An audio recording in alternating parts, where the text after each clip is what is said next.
आसिला पाणीपाग विभागर आउ एक नुआ अपडेट आसुची बड़ वर्षा रुहंतु सतर्क बिजुली घड़घड़ी सह एसबू जिले हेब भीषण वर्षा सह घड़घड़ी एबे उपर मुहां पारर असह्य हेलानी ताती दिन 10टा पर घर बाहर हो जाउची मुस्किल तेबे एभरी भितरे पाणीपाग विभाग एक खुशी कलापरी खबर देइची आसुची एक बड़ वर्षा तेबे आसंतु जानिबा केउ राज्य रे वर्षा संभावना रही आसंतु आज आमे एही अपडेट विषय रे पूरा डिटेल्स रे ए वीडियो माध्यम जानिबा तेनु वीडियो को आरंभ करबा पूर्व आपण समस्त को अनुरोध जेउ माने ए पर्यंत आम चैनल को सब्सक्राइब करनांती आपण माने एबे ही आम चैनल को सब्सक्राइब कर दंतु आ ए वीडियो को बहुत मात्रा लाइक शेयर कमेंट कर दंतु तेबे चलंतु देरी न करके आज रे वीडियो को आरंभ करबा पाणीपाग विभाग तरफरु मिलिथिबा सूचना अनुसार आउ दिन दिन प्रबल गरम हबो एहा पर बदलिब पागर मिजाज 27 तारिख राज्य में वर्षा संभावना रही विशेषकर केन्दुझर रायगड़ा मालकानगिरी कोरापुट और मयूरभंज जिलार गोटे दुईटी स्थान में विशेष भाव में वर्षा होबार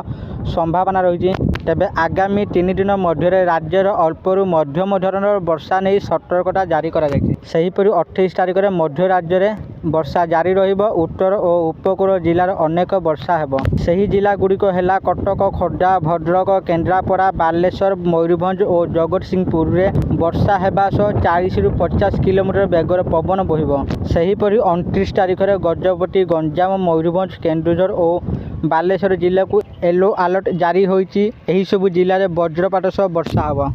एवं काल बैशाखीर आशंका रही एवं 29 तारिख पर पागर परिवर्तन हेबा सह 2 ରୁ 4 डिग्री तापमात्रा वृद्धि पाइब